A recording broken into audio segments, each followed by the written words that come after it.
Don't engage alone. We do this together.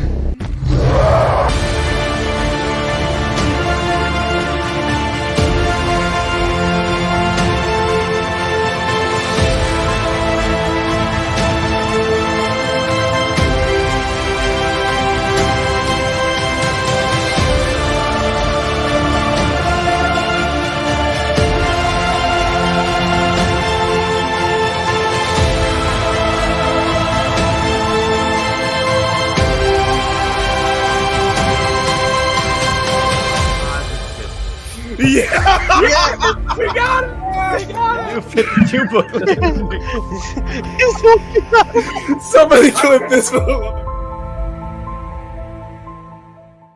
You got the touch. Dan, dan, dan, dan. Yeah, we're talking about Transformers 1986. Oh boy, this movie. So, and by the way, so what's fun with this that By this the way, was, also, I just want to say.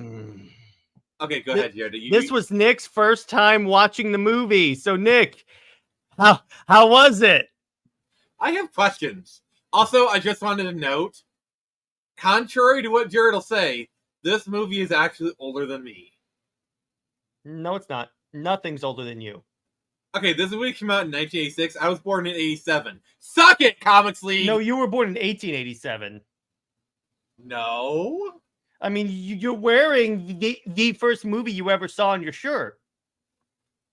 This came out in 1951. Actually, what's kind of interesting is that I recently learned that was a rounding error. It actually came out in 1851. Anyway, on to whatever. You had the better shirt anyway. Transformers. Yes, they do. On to Transformers. So we are discussing. Okay, so here's the interesting thing about this movie. First off, it actually was a box office flop, by the way. So here's the funny thing. But it's not a bad movie at all. And here's the thing about it. Here's why people hate it. Like Transformers fans don't like it because so the purpose of this movie was to kill off the old toy line in order to bring in the new characters and encourage people to buy the new characters. So here's the thing. Hasbro was essentially telling Transformers fans, screw Optimus Prime and the Autobot stuff. You have to like these new characters. No. You don't realize what Hasbro was doing. They are telling people, let the past die.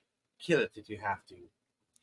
They literally killed it when they killed Optimus Prime. And this was the first time Optimus Prime died. Now, it's kind of funny. They released in theaters. They didn't know Optimus had become like this big icon at the time. Kids were crying and leaving the theater when Optimus Prime died. And he dies actually really early on in the movie, too. That was kind of weird. Very respectfully. So I'll give you that. Even though you were crapping on the old toy line, it is nice to see a little respected. Okay, so just so you know, I'm not really a Transformers fan. Like, I like Beast Wars. Like, that's the amount. But I was never really much a Transformers fan. So I'm coming at this from a outside looking in perspective. Oh, like, I understand... Beast Wars continues a plot point from this movie. Okay, I'll explain it. So remember when Galvatron kills Starscream? Yeah. Well, what actually happened is that Starscream's spirit was floating in space, was resurrected by Unicron and sent back in time, and then he inhabited the body of Waspinator. It was either Waspinator or Pterosaur. Well, Waspinator was kind of the Starscream of Beast Wars, so that kind of makes sense. I always thought Pterosaur was more of the one because he was constantly trying to take over command of the Predacons. No, Waspinator was always the one who was like scheming, trying to like usurp things. No. I think you're thinking of wait, Nick. You think of Tarantulas. Oh, but okay, but what the thing I'm trying to think is Waspinator actually had a Starscream like voice too. Kind of. Johnny Douglas says, well, I don't know how horrible the marketing for this movie was. I was a huge Transformers fan. And I had no idea this movie existed until 1996. I avoided being traumatized. Fail. Yeah, and the thing is, it's like, again, when you watch this movie, it's like this way. Does it have problems? Yes, because I find Blur annoying because he always speaks like ridiculously fast. So I'm like, although I do like the Flash running like style they do for him, where he's like moving really fast. But the sad part It's like in the scene when Megatron boards the ship and just slaughters the Autobots. And I'm like, well, that was kind of anticlimactic. See, that's kind of my problem with the movie is the pacing is all over the place. Like, it go frantic, then it'll slow down. But the soundtrack, as awesome as it is wildly out of place at times. Like, they'll have, like, this, like, really tense battle and have, like, upbeat music, like it's supposed to be, like, a friggin' party. Good music. It's just, a lot of the times, it's wildly out of place, and it's hard for me to get into the movie, into the scenes when it's, like, people are dying. It's like, party, drum solo, guitar, you know, kind of thing. By the way, so you played Saints Row 4, right? Yes. Have you played the full game? It's probably the yes. Remember at the end when you're in the power armor and it starts playing, you got the touch? They're legit doing the dialogue from the Optimus v Megatron fight. The one shall stand, one shall fall. It's literally that. Oh God, that went over my helmet as a kid.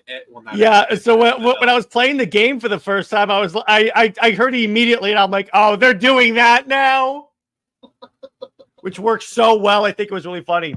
But here's the thing. Nick told me before we recorded, he was like, I don't know why people don't like Rodimus. There's a couple of reasons. The first reason is that Optimus kind of died because Hot Rod got in the way. So it's like he would have killed Megatron, but like Hot Rod just jumped on him trying to help. It's the trope of the young impulsive guy tries to help the leader and gets the leader killed. But I still enjoy that. What'd you think of Orson Welles' Unicron? It was interesting, but the other thing is, this is like a stacked voice cast. Like, I'm sorry. At any time Ultra Magnus speaks, I was waiting for him to say, maybe you too can help solve a mystery. Oh, yeah. Or how about, I was waiting for Galvatron to say illogical. I gotta say, Leonard Nimoy is the only one who's actually trying in this movie. Like, I think, like, okay, Robert Stack is putting in a decent performance, but Leonard Nimoy is the only one to actually put in effort. Also, can I point out that besides Peter Cullen, Leonard Nimoy is the only one to actually come back and voice his character in the Bay movies? Nimoy voiced Galvatron? I know he voiced a character in one of the Bayformers movies. Hang on, let me check that. Leonard I know Nimoy. He may not have voiced Galvatron, but he definitely voiced a character in one of the Bay movies. Transformers. Let me see. Oh, he voiced Sentinel Prime in Transformers 3. Okay. So that works. He's the Prime who like betrays everyone all the time. But so and what's kind of interesting is like it was that, and then it's like even throughout the whole show, because let me put it this way, it was one of those occasions where people like and grew up on Optimus Prime, and all of a sudden here's this pretender who just showed up, and then again Hasbro's marketing sucked. They were like, you have to accept him as the new leader of the Autobots, and we're like, screw you. To be clear, I like Rodimus.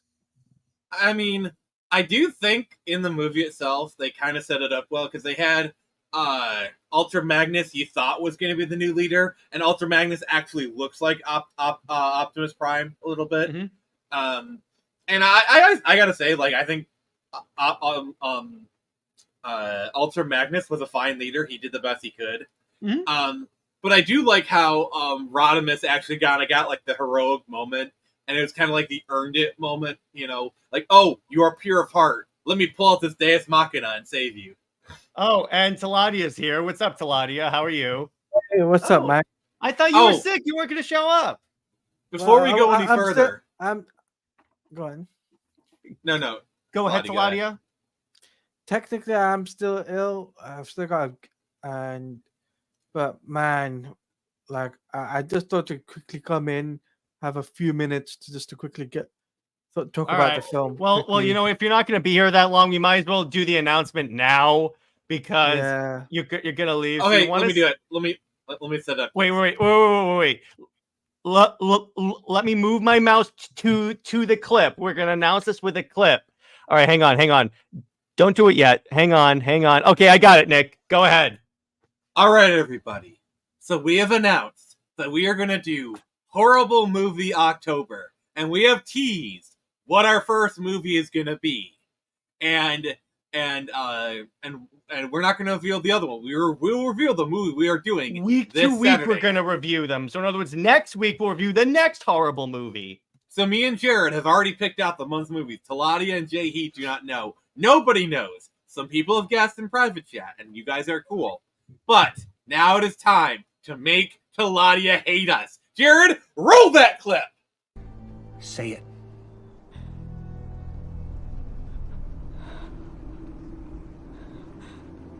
Vampire. Yep, that's right. We are going to be reviewing Twilight. the horrible movie Twilight. Twilight? You think I'm gonna hate you for Twilight? Have you guys seen have the movie? Look at Yeah. Tevia. Oh God. We did it, Yeah. Jared. We did it. You guys haven't broken me, and you won't break me on that. And the I fact broke you is, before. no, you won't break me on this film because I've seen this And film. Tevia, before. you may ask why review the movie, because again, we were gonna do like horror movies in October, but everyone does that. But so we thought horror-able movies, and again, so Twilight's the first one up, but we're not going to reveal what the next one is. So we have quite the thing stacked. Oh, we haven't revealed the best part, Jared. Go ahead. Is it? So just like our April Fool's Day reviews, the first half hour, we're going to be reviewing it positively. We are going to be heaping praise on this movie. That's right, Teladia. You have to say nice things about Twilight for half an hour. Did Can we I say say half something? an hour? Can I say something? Yes, you can say something, sir. I'm not gonna hate you guys for making me watch Twilight. I actually like Twilight. Okay. Oh God, that explains so much. We'll talk about it later. We'll talk about it next week. But anyway, so back to Transformers. Dun dun Yeah. dun dun dun. I'm okay. So, so again, see, here's the thing. It's like, so on that note, the thing is, I do enjoy a lot of these characters. And by the way, Tevia asked, where does this take place in the show? It takes place in between seasons 2 and 3. Because season 3 is when, season 3 and beyond is all of the new characters. That's G2, I believe. No. G2 is No. its own thing. These are all still part of G1. But it's kind of funny. So there's an episode of the show where Optimus comes back as like a zombie dude that's like mind controlled. He dies, and then literally the tease of the next episode is join us next week for the return of Optimus Prime. Oh God, could they at least named it a little bit better? Yeah, it's literally called The Return of Optimus. And then he stays alive throughout the entire show. And this movie started the trope that every Optimus Prime will die at some point and come back to life. Primal, even Optimus Primal, who's not the same guy, did it.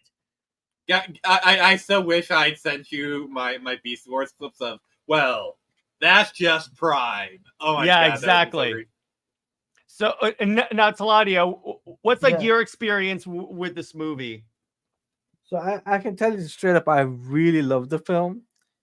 Really loved it because the soundtracks is so 80s for that time, and it was just like amazing. Also, I really dig the character designs, like Hot Rod and Ironhide and Bumblebee and all these different characters you had in the movie. I was like, for a second, I was like thinking, wait a minute, isn't Bumblebee supposed to have like a different type of car, not a flipping blue, what's it called, a Beetle design? No, he originally had the Beetle, the Volkswagen Beetle design. Michael Bay is what gave him is what started the trend of Bumblebee's a badass car. Well, Yeah. the thing is, the reason they did it is probably because they were developing the new Camaro, and they wanted like a tie-in, like product placement. That's why they did it. Well, it's also because they had they concept arted the Beetle for the first movie, for the 2007 movie, but Michael Bay rejected it because he said it wasn't badass enough. But if you notice in the used car lot, he parks next to a Beetle, so that's their one little shout out to it. And then then he basically trashes that Beetle. Yeah, I know. No wonder Pep likes Michael Bay that much. Anyway, back to the movie though. I felt like this movie was definitely lived up to your guys' hype, right? Yeah, and I think you know what I might end up doing is I might actually go and check out the series then, because it's got me really intrigued. It's a really good series. Now, again, the toys came out first. What Hasbro did a lot was they would go overseas and find like cool Japanese toys, and then go, okay, develop a story around these toys. Yeah, and the thing is, they weren't. It's even more so than that. So they took Japanese toys from like different like toy lines. That's why the Transformers are so wildly different in spots. But the lore was actually made by Marvel. Like a lot of the 80s cartoons, because Marvel in the 80s, they actually had like a lore building service. Like G.I. Joe, actually the lore of the modern G.I. Joe in the 80s was built by Marvel. Marvel actually did a lot of stuff in the 80s that we don't really talk about. The tie-in for Star Wars, I think, actually came out before the movie did. I believe so, yeah. By the way, speaking of Star Wars comics, I just want to show this off because that was a solid transition. I got something pretty cool. This is the comic book version of the Thrawn trilogy. So I picked that up. That's a good one. But anyway, we need to talk about Star Wars comics more. That's got kind of a unique thing we need to talk about. Yeah, that because I have a lot of experience with Star Wars comics, because they release like these little short like compilations trades of the Clone Wars 2003 like cartoon series in that continuity with those character designs, and they were really fun. But anyway, so yes, we will do that eventually, even on Comics Watch. But anyway, so back to this. So yeah, and Nick is right, because Marvel came out with like I think I got the first issue like as a reprint a little while ago, and it's like the funny part about the comics that the character is that the action figures look nothing like the TV show. Like Ironhide looks nothing like he does in this movie whatsoever. But it's really interesting on that. Now, the cool thing, I wonder if they were inspired by Galactus to create Unicron, because they're basically the same thing. I could believe it. And the man of the hour is here. JJheat, do you have the touch? Do you have the power? You are muted. Do you have the power? JJheat is muted. He will return in a second. But anyway, so now the other thing that I thought was kind of interesting, was kind of cool, is that so the Decepticons get beat the crap up on their assault on Earth, and of course the Decepticons do this fantastic like move where they're like, okay, so we have to jettison some weight, just abandon the weak ones. And that actually makes sense, because in the lore, the Autobots were like the more peaceful, like workers, farmers, miners, and stuff. The Decepticons were all the warriors. That's why if you notice, a lot of the Decepticons turn into like tanks and fighter jets and such. Megatron turns into a gun, which I will say, I like how in the modern interpretations of G1, he just turns into a tank. Because here's the problem with him turning into a pistol. It's hard to explain how he shrinks to fit in people's hands. Yeah, that confuses me. I love that one moment in the movie when they invade the spaceship, he turns into a gun and he goes into the hands of one of his subordinates. Like, hi, I'm not going to lead the battle. I'm just going to turn to a weapon. Use me to fight them. Like, that is so stupid. Yeah, I know. And speaking of that, it was traumatizing. The way they kill all these Autobots is really brutal. It's like when they shoot Prowl, he's the one that kind of looks like a police car. Smoke is coming out of his eyes and mouth, and I'm like, oh god. I mean, you want to talk about brutal? Let's talk about the opening scene. God dang. Oh, you mean the Unicron eating a planet? Yeah, that's really. And you know what's Yeah. kind of funny? They kind of comedically punchlined it. When the ship is sucked in, you kind of hear the cartoony chomp sound with the little pistons. Oh god, I noticed that too. It's like the comedic like chomp slurp sound you hear in a lot of cartoons. Yeah, I was like, oh, I see what you're doing there, but I kind of dig that. Yeah, go ahead. This movie's so all over the place. That's the problem I have. Yeah, I Go mean, ahead. for me, like I'll say that before I go, is that this film also was interesting is the fact that you got to see the introduction of Galvatron, Yep. and the fact of his backstory, which was pretty cool. And I also think as well was that Unicron. I wasn't expecting Unicron to be like the way he turned out towards the end of the film. Mm-hmm. So, like, if anyone hasn't seen the film, I would highly recommend you guys checking it out. So Yeah, and it's on a YouTube. fun little transform movie.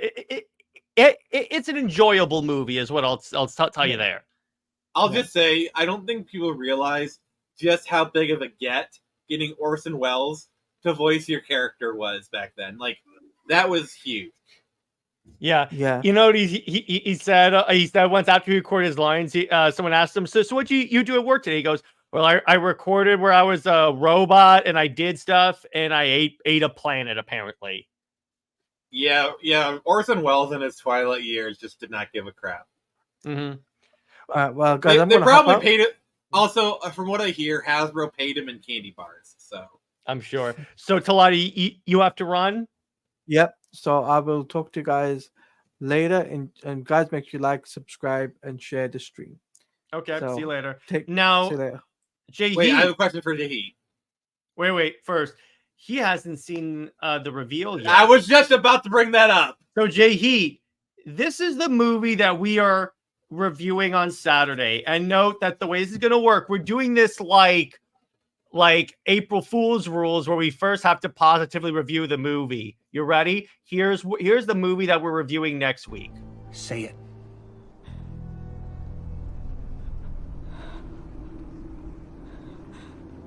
Vampire. I love that little musical cue at the end. So yeah, that's what you're doing, JJheat. Oh god, I can hear him freaking out in the background. What you actually heard was him getting up out of his chair and going off camera if this camera were on. So what do you think, JJheat? We broke him. There's more than meets the eye.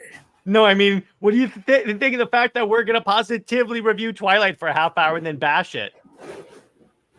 Hey, if you can pull it off, by all means. I wouldn't do it, but no, you have to do it. You have to do it. You have to do it. It's a glorified Harry Potter fanfic, but with vampires and werewolves.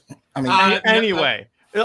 Those are not werewolves. I'll discuss that next week. I have a rant prepared for that. But anyway, so going back to Transformers. So JJheat, since this is your pick, why don't you tell the kind people at home your experience with this movie?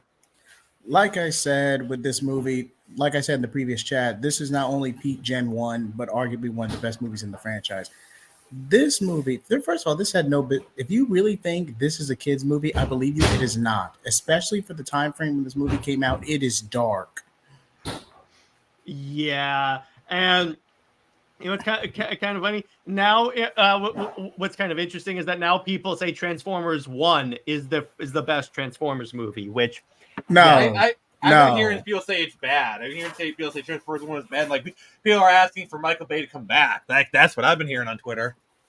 I'll make the argument that the trailers didn't do the movie justice, but I'm not going to say it's the best movie in the franchise.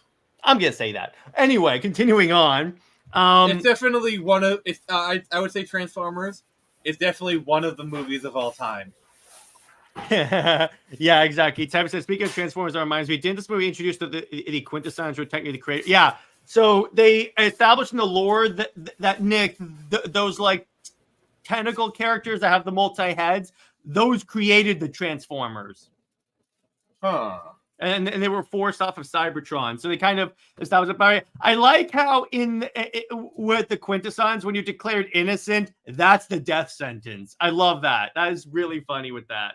because it's like the skull head says, "Innocent, spare me this mockery of justice." I love that.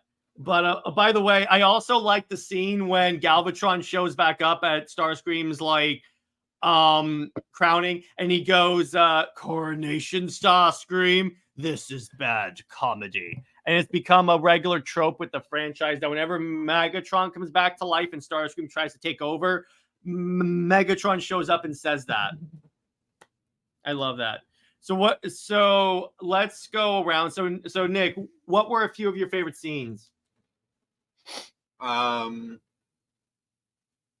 the opening scene. Just because of how brutal and hopeless it was. Oddly enough, it was the only one with like really without any music. Like even they knew not to ruin this with crappy '80s music. But yeah, definitely the opening scene, and the final battle was pretty cool. I loved how they took out one of his eyes early in the battle, but in some shots you can see that eye being repaired. It's just one of those things. Mm-hmm. But yeah, go ahead. All in all, it's not a terrible movie. I give it a 7 out of 10. Now, Nick, let me ask you this. Since, like, you're always the one, like, critiques the animation of animated movies, what did you think of the animation in this movie for its time? Surprisingly good. That was actually something I noticed. The animation, especially for 86, and this was not made with the highest quality of animation. They were not trying to be Disney here. Was actually surprisingly good. I did appreciate it. It definitely had a good 80s feel. Like this felt like good 80s animation. Kind of had like a heavy metal feel to it. Like, but that's a compliment right there. Oh, hell yeah, it had heavy metal because we're dealing with robots. No, I don't think you get what I'm referencing, but yeah. Yeah, so JJheat, what were some of your favorite scenes in the movie? For me, this was just a good movie throughout. Spoilers for almost 35-year-old movie.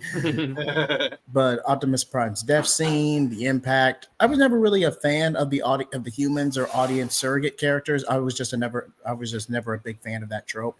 But everything was very well balanced in this movie. That's one of the biggest highlights. You didn't feel like one character was prioritized over another. Mm-hmm. And this really, like I said earlier in the chat, this truly felt like Gen 1 swan song. Yeah, it kind of was, because at this point, so then you got seasons 3 and 4 were not as good. And then when Optimus came back, it kind of got back up, but they still had like a lot of characters that people liked were dead. So it's like yes, Prime was back, but it didn't really feel the same. That's the thing about that. Also, the thing is, what's kind of funny, this is my problem with Beast Wars, Nick. It screwed up the scale of the Transformers, because when Optimus Primal and the Maximals find the like Autobot ship in the volcano, the Autobots are ginormous. Taller than they would be for like Optimus Primal turning into a gorilla. So it was kind of weird on that. We need to highlight Kirby. Yeah, okay, go ahead. Transformers Animated, what was continuing in Japan, they renamed Bulkhead to Ironhide, which is pretty confusing since Ironhide's are in the show. Oh yeah. Transformers Animated was a crappy Transformers animated show. I'm going to tell you that. It was not that good at all. Yeah, from what I hear, the Japanese continuation was pretty good. I think they even continued it up until like the late 90s or something. Wait. No.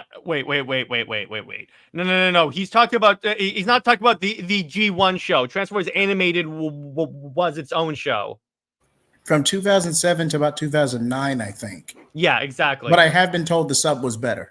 I have been told. No. In Japan, the Japanese version of G1 continued up until like the mid or late 90s. I think. Okay. Yeah, but that's not what Kirby was pointing out, because he was talking about Transformers because the show was actually called Transformers Animated. They did another reboot where like everyone was younger, like Optimus was younger and stuff, and I'm like, I don't like this. They try to go a little more chibi with Transformers, and it didn't work. Yeah, if you look on the Japanese side of Transformers, it's really crazy. Like there's like 10 years worth of seasons that we never got. Mm-hmm. And Transformers Prime is like the best Transformers show of all time. Peak ever. And yes, Transformers Armada was good, but Transformers Prime is like the peak Transformers show, I think. Yeah, because Transformers Armada, I think it's either Armada or Energon, was kind of like the return to form after like the Beast Wars, Beast Machines era. Mm-hmm. Yeah, and fun fact, Armada, Energon is the sequel to Armada. Like, it actually is all in one continuity. Apparently, it's been said that Cybertron is also in that continuity, but I don't know how, because it's kind of a reboot. But anyway, we'll talk about that later. Mm-hmm. If we're going to talk about Transformers, we need to mention the really good games from High Moon Studios that are currently delisted, but there are physical copies available. And they could soon be coming back. But anyway, so and there are prequels to this. Yeah, War for Cybertron, Rise of Cybertron, and Fall of Cybertron, all fantastic because they give you a wide selection of like your favorite G1 characters like Ironhide, Ratchet, and each one kind of plays a role. They do like a lot of really cool, because here's the thing, and this is why I like Transformers 1 and why I would argue more people like Transformers 1, particularly in terms of ratings, in terms of audience and critics, because it's got high ranks on both. Because here's the thing. For the longest time, people wanted just a show that took place just on Cybertron or just a movie on Cybertron. You got that for like the first like 5 minutes of Bumblebee. And then it was like, can we just have this? One provided that. I remember like when Bumblebee came out, people actually liked it. I think one of the things people liked about Bumblebee was they actually returned to the G1 designs. Yeah, the G1 designs have been kind of coming back. And I like it because there is a way you can modernize the G1 designs and make them not look like stupid, in other words. And they definitely did that. Yeah, like I said, my perspective on this is an outside looking in kind of person. Mm-hmm. So you guys know more about this than I do, so I kind of like take your lead here. Yeah, because the thing about it is, so one of the reasons why Bay changed the designs when going into 2007 is in the beginning of the show, like, so the first like episode takes place like half on Cybertron. Obviously, because you're introducing the characters. Now, the thing about it is like, is like they still have like their truck parts, their vehicle mode parts that look like cars on Cybertron. So Bay was like, wait, why would they have that on there? So that's why in the Bayverse, when the Autobots first arrive on Earth in that dope arrival to Earth scene, they have those weird alien mechanical protoform pod things. And yes, happy 40th anniversary of Transformers. Man, they're younger than Nick. Wow, I didn't think that was possible. Excuse me, sir. Yes. Question. I'm just wondering. I'm not to talk about Transformers 1. That's not a stream for that right now. Because then we were talking about it earlier. So I don't want to talk about why it's not performing well at the box office. That's more of a CLD conversation for. I was gonna type that into private chat, but you said it for me. So. Yeah. Anyway, but the point is, it's like, so with this movie particularly, the other thing that I really like is here's the advantage of having mostly robot characters brutalize each other. You can be more liberal with the violence because they're robots. That's why it's like when Prowl gets shot in the head and the smoke is coming out of his eyes, ears, and mouth.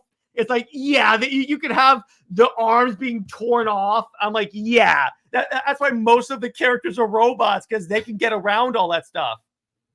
Also, I don't know if you guys caught this, but this movie takes place in the far-flung future of 2005. Oh, wow. So, that's really funny. Another fun fact about this movie, this affected another franchise. So at the same time that this was being made, the G.I. Joe movie was being made. Now, the G.I. Joe movie was done for the same reason, kill off the old toy line and introduce new characters that they want the audience to buy. The backlash to Optimus Prime's death, because in the movie, Duke gets stabbed with a spear. The backlash was, so to address the backlash, they 80 yards someone saying he's going into a coma. And then at the end of the movie, Duke's coming out of his coma. He's alive. I was wondering why that comes out of nowhere, because it was just put in there. And they referenced that in the 2009 movie. They did? Colonel Hawk. They did. Oh yeah. But yeah, that's the point. That's the funny thing when you look at like the down the line, the crazy like second and third order effects. This had as much effect on Hasbro brands as Hugh Must Not Be Named coming to DC. I guess you could say Voldemort? the hierarchy. No. I have to say this. I have to do this. I guess you could say the hierarchy of the Energon universe was about to change. Well, the Energon universe was not a thing yet, though. I needed a name for a universe, so I just used All right, that works. But by the way, yeah, they did do crossovers in the comic books with G.I. Joe's. In fact, I think Transformers crossed over with like Spider-Man or something like that. And I'm like, well, that's actually something I would love to see. I mean, okay. Here's a good question for you guys. What Transformers crossovers would you like to see? Transformers Power Rangers, first off. Okay, that could actually, because technically the Zords are like power. Can you imagine Optimus scanning a Zord and then turning into the T-Rex? Oh God. Optimus Rex. Okay, Power Rangers and Pacific Rim. So they're gonna cancel the apocalypse with the Jaegers? No, they're Jaeger formers. Oh, they reverse engineer Cybertronian technology and make their Jaegers Transformers. That actually works. Yes. Also, I have to reference this. She went from suck to blow. Oh yeah, Mega Maid. That's no ordinary ship. It's the Transformer. I can't believe Mel Brooks put that in there. That was so great. Yeah, you know that they really had to. Brown Short says, why Hollywood's hates the two best directors of recent era, Michael Bay and Zack Snyder. Okay, so here's my thing. I was looking at like the backlash from the 2007 movie. It was the same backlash Zack got, where they're like, they changed everything. Why did they make Optimus Prime a murderer? And I'm like, they didn't. You just didn't watch the movie. To be fair, Michael Bay does have some problems, but ultimately it stems from Michael Bay makes a particular type of movie. And Michael Bay makes that particular type of movie very, very, very well. Okay? Yeah, it's like I was saying, I was on a stream like a couple years ago and I was talking about this and I'm like, say what you want about Michael Bay's story. You cannot say his action scenes suck. In the era of shaky cam, Michael Bay's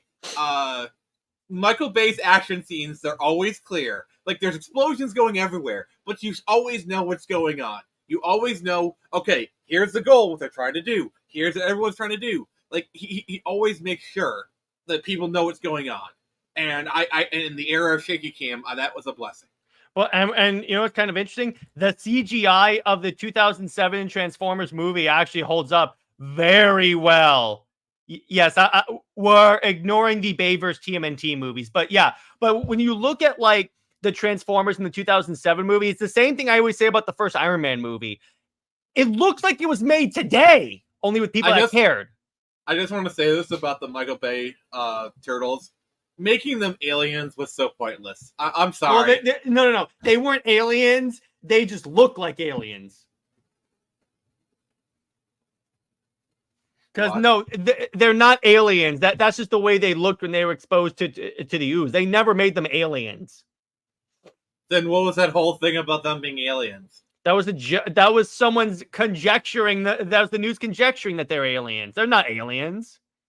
Some things never change, I guess. Yeah, exactly. Michael Bay could do I could see Michael Bay doing a pretty dope Green Lantern movie. Although, wait, a Michael Bay Superman movie would definitely be more enjoyable than a James Gunn Superman movie. You know, I had to say that. What if he made it actually? Here, if you've ever seen Armageddon, that tells me he can actually make a really good Suicide Squad movie. Actually, yeah, and he would make it less of a joke, James. Because Michael Bay is actually really good at managing multiple characters, giving them each individual arcs. Like, I'm sorry, if you watch Armageddon, you actually care about those characters. They're silly and stupid, but you care about them. Fun fact, he actually directed Batman. And John McClane. Yeah. Because Bruce Willis and Ben Affleck are in those movies. Oh, and Steve Buscema, who played Starscream in Transformers 1. I thought that was... I'm like, is that Steve Buscema? Question, speaking of Transformers, What's your guys' opinion on Transformers and Terminator? I didn't read that, but Oh. it's not a good. I've heard it's not a good comic.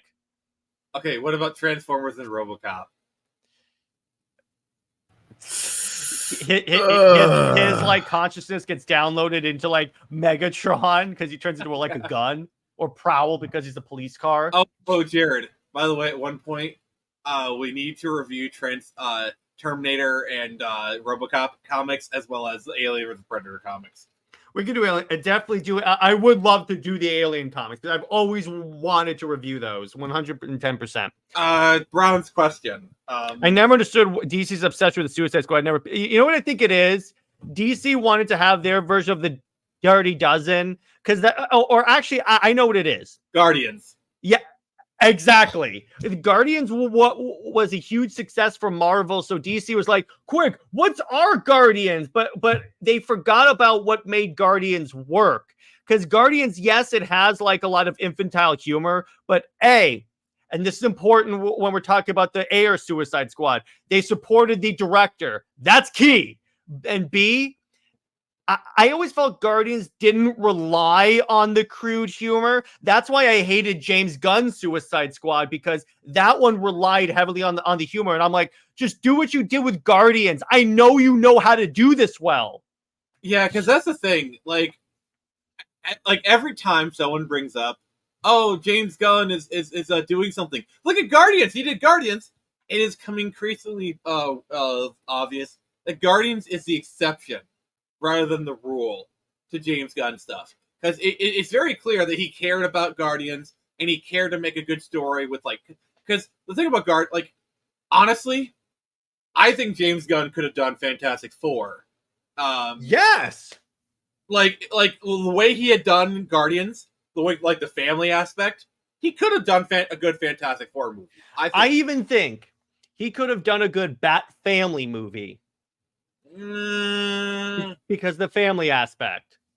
I say Fantastic Four because Fantastic Four is just out there enough that I think it's kind of in James Gunn's wheelhouse. Mm-hmm. Batman, I think, is a little bit too grounded. I think it's going to run into the same problem that the Superman movie is. I mean, I hope it's good, but I feel like Superman's out of James Gunn's wheelhouse. But we're kind of getting. But Brown Destroyer, the other thing that I want to bring up, because Brown says the world's finest game is a way better idea than Suicide Squad. The reason why they made Suicide Squad kill the Justice League in the first place in the Yin Yang is because of the James Gunn Suicide Squad movie, and they wanted to get a little bit of that hype because they thought because here's what DC thought. They thought that Suicide Squad was going to become like their next big thing. Is going to overtake the Justice League. And I'm like, no. It's not. And by question, why? Wait, I'm just wondering why it didn't have to do with an anime movie with Transformers and G.I. Joe, because that would have been, why couldn't they do that? I don't know. But Bat Family with a very good script. Yeah, I guess you could do that, but James Gunn can't write it. He can direct it, but he can't write it. I mean, even then, you have the best script in the world, and a director can ruin it because of pure ego. And which director do we know is pure ego? Point taken. No one panic. I'm here now. No one panic. Laurel's here. Oh, now we can panic. Oh my gosh, no. But anyway, it's like the thing is like going back, and I love how we're talking about DC at this point with the Transformers. Okay, you know what? We're done to talk about the movie. I liked it. I give it an 8 out of 10. Nick gave it a 7 out of 10. 7, yeah. JJheat, how about you? 8.5. Not bad. So overall consensus, it's a fun movie. It may not be the best Transformers movie, at least in my opinion, but it's very enjoyable. And this is one that I will watch many times. Even the lowest score myself, I say it's tolerable. Yeah, exactly. So going back to this, so we'll do a brief Q&A before we wrap up. But anyway, so the other thing that's interesting about this is that, yeah, he could have 100% done Gunn doing Suicide Squad is not a bad idea. Here's why. Because with Suicide Squad, he can use all the obscure DC characters because the IP is literally set up to have a rotating cast of obscure characters. That's why it works. so from that's why when the movie was coming out, I was super hyped because I've seen what he does with Guardians, and I was like, okay, cool. He can play with like Polka Dot Man. Then I'm in the movie. Then I'm watching the movie, and then it's F-bombs every other word, and I'm like, don't get me wrong. I've watched a lot of Navy SEAL films, so I'm used to movies with a lot of F-bombs. And crude humor can work. Sorry, I've been having having technical difficulty because it's hurricane, so bear with me. Yeah. But say what you will about crude humor, it has its place, but there is such thing as too much too quickly. Like it was just there's no story here. It's just F-bomb after F-bomb and crude humor all around. They did a joke that went on for like half a minute about Peacemaker saying if there was a bag of penises on a beach and he had to suck each one of them to save America, he would do it. And I'm like, okay, I'm done. I'm out. Why? Because it's James Gunn. That's why my thing is like this way. I don't think he'll have Superman making those crude jokes. But my problem is he'll have enough people in the background making those crude jokes that it'll distract from. Let me put it this way. He could have a fantastic Superman plot. But if he has too many of those jokes around that Superman plot, it's going to distract from that fantastic plot. And I blame the MCU for this. And here's a hot take, I know, but here's why. Because you need those jokes or that bait humor to keep the audience's attention over the course of long run times. If you're going strictly from a business standpoint, strictly within the demographic, that is true. You have a lot of older audiences. You have a lot of comic book fans who are willing to watch an hour and a half, 2 hours for a theatrical release. But the more you rely on it, the more it becomes a crutch. Like, are you really saying anything with this film? Is this scene impactful? Or are you just jumping from joke to joke, trying to get to plot A to plot B? Like, notice how in this film, there's one curse word. They say the S word once. And that was a big deal. Like, that was a big deal. That was in a kid's movie. Yeah, like one curse word, and not even an F-bomb, an S-bomb.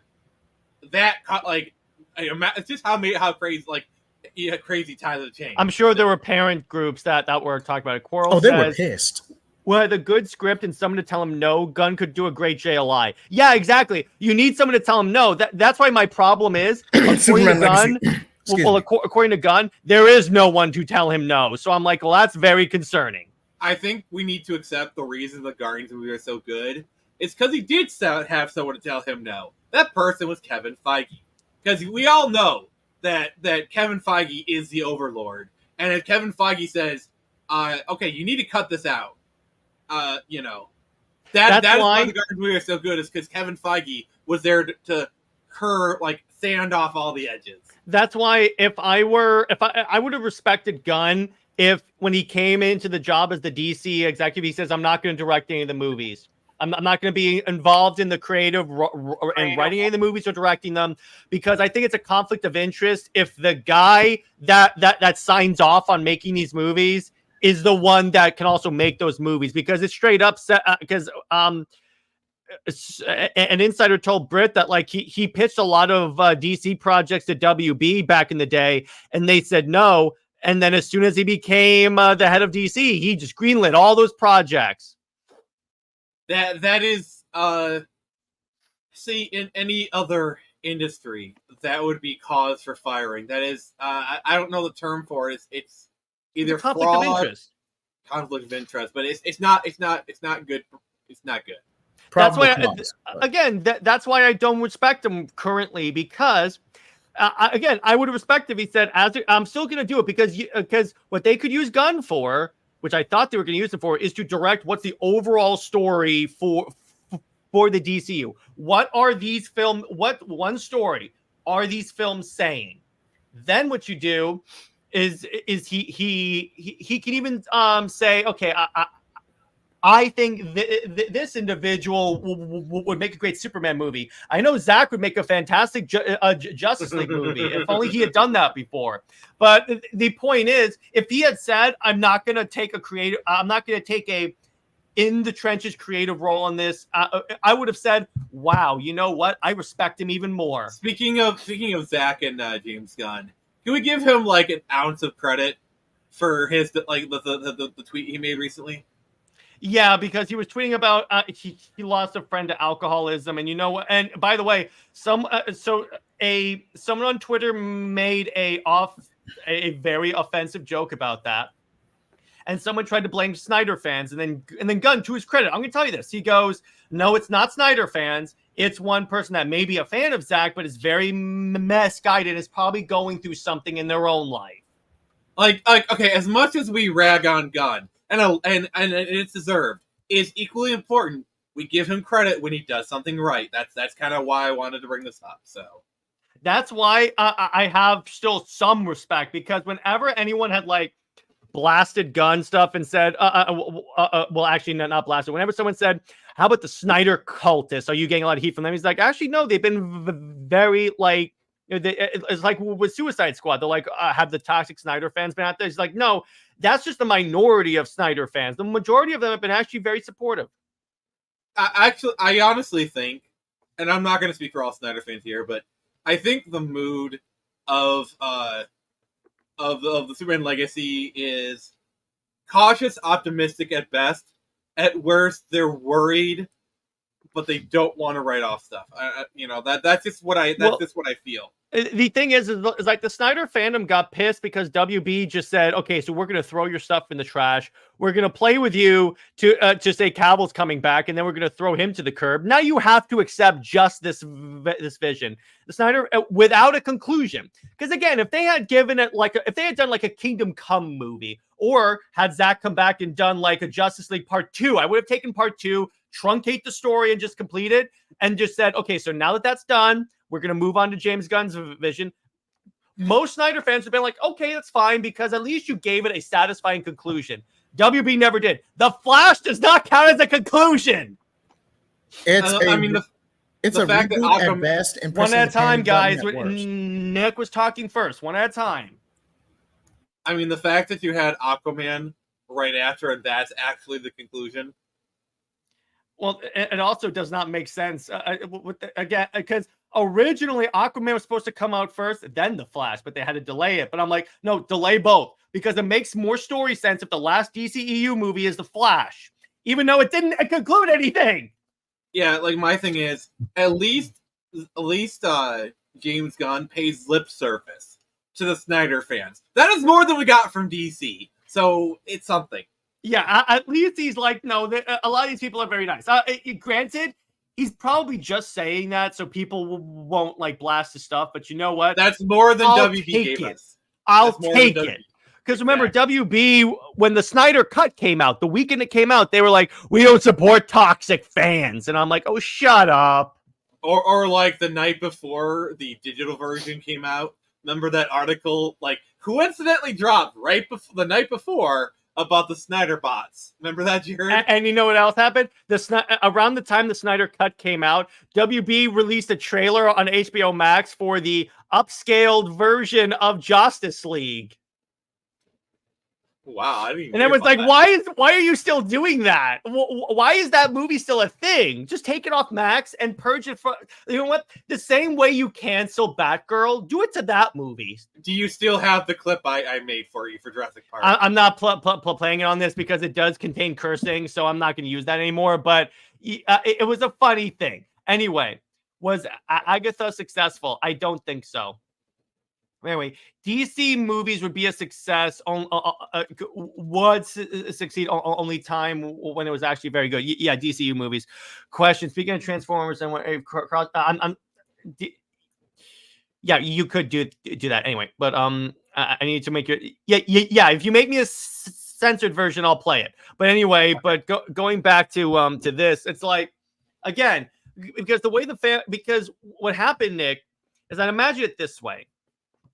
DC was giving us a story.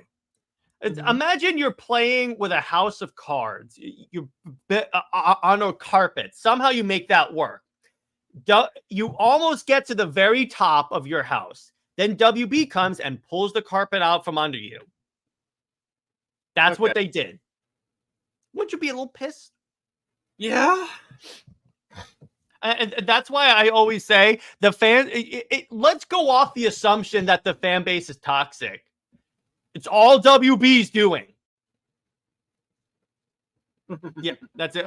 Let's discuss the new Arkham game. Oh, I mean, Arkham Shadow, the VR game. I will say, from the gameplay trailers they did, I didn't think they could make the movement and combat in that game work with VR, but they're actually doing it. I am very impressed. By the way, they are I found out that they're releasing that Meta is going to release a cheaper version of their VR headset, so there is a chance I could play that. Yeah, honestly, I knew a guy who had a MetaQuest 2, and I messed around with it. It was pretty interesting. And plus, there's also the thing where those MetaQuests, you can actually get like a cable, put it on a computer, and use it as a VR headset for like your Steam games. Use it as a headset for like because, oh my god, I would actually do that. Yeah, that would actually be really cool. So I'll track that. Because if it comes out and it's good, I will 110% buy that game. Is JJheat? So here's the thing, and you know what? Let's talk about this because I don't think we talked about it in the Comics League yet. So there was a leak, a sort of a leak that the next Arkham game is going to be a Batman game. Now here's the thing. Here's why it makes sense that they're doing Batman. And Nick, I'll give you credit because you predicted it would be a Batman game. Now, it makes sense because what was Rocksteady known for? Batman.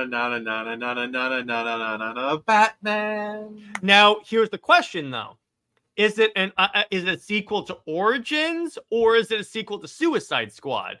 Because the reason why I say it needs to be a sequel to Suicide Squad, because that way, if they make it a sequel to Origins, you still know where the story ends up. You still know where that Batman ends up. If you wait, I'm not done yet. If you make it a sequel to Suicide Squad, then Suicide Squad ceases being the crappy ending and just becomes a bump in the road. Here's my prediction. I think I'm going to predict the game is going to be called Batman Arkham Legacy. And it's going to be the Damian Wayne game that they originally wanted to make. Because remember, they were planning on making a Damian Wayne game. If Teladia was here, I'm sure he'd correct me, be like, oh, it might have been another studio or something. This is all of the WB umbrella. They're probably going to take a lot of the ideas, a lot of the stuff they had planned, and make this a Damian Wayne game where Bruce Wayne is dead and Damian becomes Batman. That would work. That would 100% work. And allegedly, yes, I know JJheat allegedly, but the point is, if A plus B equals C in this scenario, this is why I think they're doing this. Because again, they need to redeem. Because here's the thing: there was a lot riding on this Batman game. Because if this fails, yes, they probably will shut down Rocksteady. Because one failure, okay, that's like every studio has had one failure game at one point. 2 failures in a row, that's concerning. Yeah, and they can't afford to screw this up. Yeah, I would want a world's finest game as well. I would love that. And yeah, okay, so according to Tevia, it was called Arkham Beyond, and it was by WB Games Montreal. Okay, that makes sense. It was the same people that made Arkham Origins, so there you go. But the point is, if they play their cards right, they can start their redemption arc. Because you know what's kind of interesting? From what Teladia told me, a lot of the problems of Suicide Squad were the leadership, and all the leaderships that were behind Suicide Squad left. Isn't it convenient? So it could probably... So at least if they get in good leadership, they could actually turn this around. I'm not saying that they could redeem Suicide Squad because that game is dead. They're just going to complete that and just be done with it. But in saying for this game, for this Batman game, I think that this could be the start of their like upward spiral. In other words, there's another wrinkle to talk about. The leadership of Rocksteady, they all left and they formed a new studio. So there's a possibility they could bring in this studio to help out with the game. Yeah, well, remember, those creators are the ones behind Suicide Squad. I thought it was like the original Arkham guys. Yeah, the original Arkham guys were part of the leadership team that screwed up Suicide Squad. Oh, then I retract my statement. Yeah, exactly. Do you think you guys think a Lantern game could be good? I've said Tevia, I've answered that question many times. Yes, in particular if they make it like Mass Effect. That's it. Quirrell says what if they made a game of Battle for the Cowl? We literally pitched this. Okay, you know what, Yes. Nick, go ahead. Oh God, I've said it so many times, I've forgotten most of the theory. Go ahead. All right, so basically it's a game where I believe the way it works is you could play as each of the different members of the Bat family. It takes place after Arkham Knight. It essentially retcons out Suicide Squad. So Batman is dead. Damian, Tim, I think it was like Damian, Azrael, and Dick Grayson. And they each have their own individual storylines. And it ends with them becoming Batman. So it's like, different scenarios. Yeah, whichever character you played as and completed their campaign, there would be an ending for that campaign where they become the next Batman. And it would be like that. It would be that what I think would be a good conclusion to the Arkham version was make that the last game. Because that way you play off of the fact that there will always be a Batman. Oh, and Jared, Brown speaking to your heart right here. Here's an idea. Green Lantern. Yes! A first-person shoot. Oh my gosh, a first-person Green Lantern game. That could actually work. I think Green Lantern is best from like a third-person perspective. A Gears style Green Lantern game. Gears could work. That could also work. Again, because, like Mass Effect. Because the problem with Green Lantern is you just have your arm in front of you the entire time. Well, not necessarily. You could have a different like how like in Mass Effect you can like change guns. That changes like constructs. Like you can have like a baseball bat, a rifle, a minigun, a truck, or something like that. There's a way they can do that. Here's a problem I have with the Green Lantern game. So the constructs are like unlimited. You can create anything your mind can think of or whatever. And the problem with the game is you have to limit that to like 5, 10, 20 different constructs. And it kind of takes away the fun of Green Lantern. Like, oh, here's a chainsaw. Oh, here's a sword. Here's a gun. Here's a bigger gun. Here's a really big gun. And what you could do, generic. You know how like in Mass Effect, you can find guns throughout each of the missions? What if you find different constructs? And essentially like your loadouts in like the shooter style of the game is that.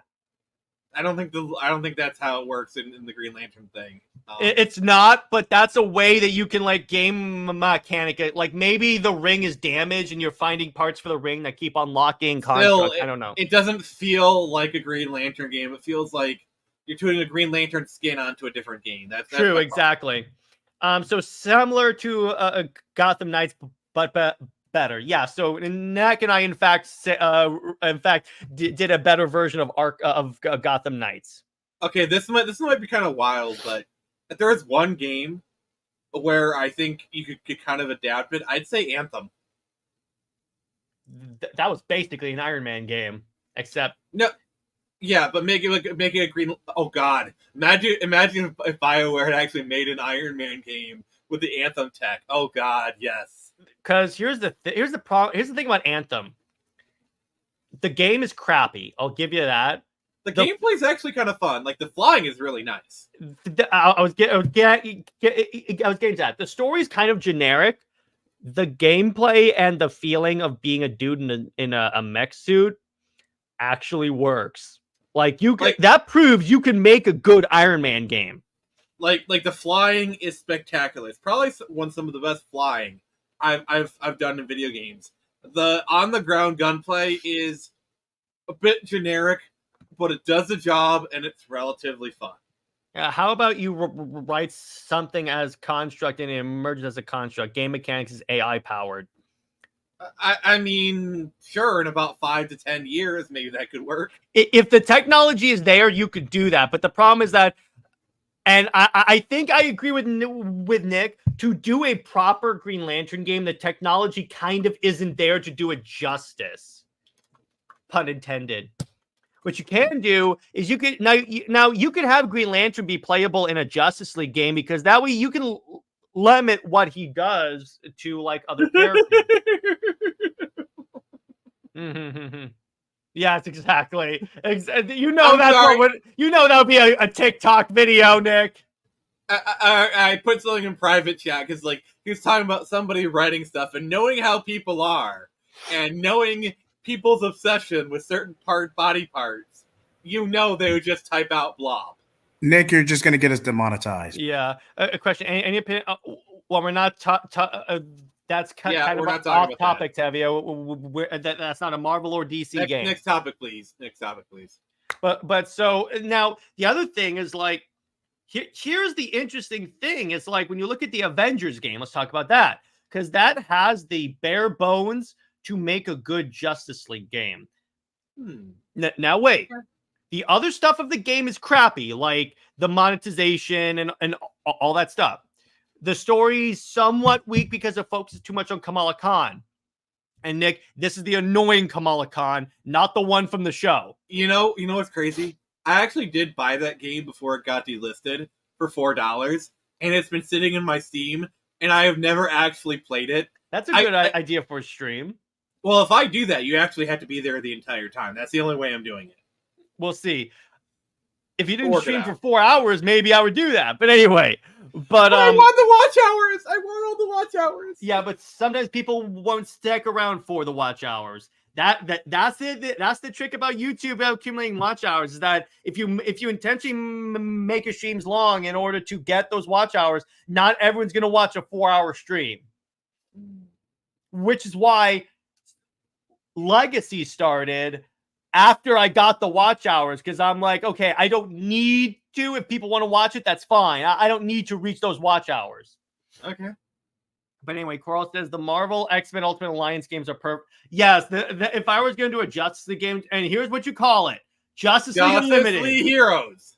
No, Justice League Unlimited. Because here's the problem with Justice League Heroes: you don't get to like make your own unique team up. First off, you only have 2 characters at a time. You don't have 4. Second off, you don't get to change those characters per mission until like the end of the game. And the costume selection is very limited. So in other words, that is like bare bones Ultimate Alliance, but it's Ultimate Alliance if you took out the parts that people like about Ultimate Alliance. Huh. But it's still an enjoyable game. It's still enjoyable. Yeah, yes. Thank you, Jay. But anyway, if I were making an Ultimate Alliance game for Justice League, I would call it Justice League Unlimited. Just call it that. You can even have the music play. All right, here's what I would do. Basically the game is you have the heroes campaign and the villains campaign. Yes. And they intertwine with each other. So that way, and it's a team of 4, and you get to pick up all these different 4 heroes with 4 different villains. So that way, you have, and then the other thing is, there is a specific level where you have to team up with the hero team. And here's how I would do it. So your first playthrough of the game, you get to that team. Let's say you have a certain set of heroes, and then when you're playing the villain campaign, you get to that level. Literally the superhero team is the exact comp that you had. Or when you can encounter the heroes, like, okay, all right, so they're encountering them in this part of the story. What did they have on that part of it? And you'd actually encounter that one. So I thought it'd be kind of cool. I would prefer it where they just give you, like, say, create a team of 4. Just do that. Don't limit the characters that people can play as, because then it's just Justice League Heroes. Well, I'm just saying it's like a hero campaign and a villain campaign. And then you could also do like a mixed campaign where 4s work together. Yeah, exactly. That's what they did with X-Men Legends, where the first game was just the heroes. The second game, they brought in the villains. They had to team up. Well, the other thing is, like, here's a good game that did that. Transformers War for Cybertron. The Decepticon campaign is the prequel. Oh, and the best part about X-Men Legends 2 is you'd have banter between the heroes and the villains. So, let's say you have a team comp that includes Red Hood and the Joker. Yeah. Red Hood is constantly making crowbar jokes. No, Joker is making crowbar jokes. I mean, yeah, exactly. And the Red Hood's like, you want a bullet in the head? Yeah, exactly. That would be really fun. And then Batman's like, Jason! Tevia says, how about a Marvel Midnight Suns game, but for DC Heroes? I don't like that, because I don't like turn-based. I don't like those stand in a line and go in those turn-based like games. Those have really slow pacing. But anyway, so I think that's a good place. Wait. Mm-hmm. Okay, this is so out of there, but I just want to pitch this. All right, I want a KOTOR style game, but with Guardians of the Galaxy. Yeah, you can do that. You can 100% do that. How about a KOTOR game that's Green Lantern? Maybe. Kind of like that. You could. There are ways to make a Green Lantern game work, but you would have to limit it. But anyway, so that's where we're gonna leave it. So what? So Nick, where can we find you, and what have you got coming out on your channel? All right, so tomorrow I have the next episode of Comics Watch Live with this good-looking gentleman right here. We're reviewing the first volume of Ultimate X-Men. Should be in other words, when they Bruce Timmed Wolverine. Yes, Jared will have words, many of them. On Tuesday, continuing the Chrono Trigger, and then on Friday we have the launch of Street number 3. It's going to be pretty awesome. Then on Saturday, we have the next game, which will be BioShock. Hell yeah. JJheat, how about you? You can find me at JJheat Plays or JJheat75. Technical difficulties, everyone. We're just kind of waiting out JJheat. He'll return here in a second. Anyway, so let me do mine. In about an hour, Britt and I are going to be going live to talk about Super Wonder Legacy, where we talk about if the absolute Superman and Wonder Woman can succeed and what happens to DC if absolute fails. So be on the lookout for that at 8 o'clock. Sorry about that. I was just saying how thank you all so much for over 280 subscribers. I am very much appreciative of that. And I will have a subscriber special for y'all in the works. Hopefully, if weather or technical issues ensues, stay tuned for Gotham Knights review part 2 this Halloween. And let's see if we can push for 300 for the end of the year. Hell yeah. So stay heroic, everyone. Remember, Lois Lane is Lois Lane. She belongs to General Zod. Zoe and Maxibat for life. Till all are one.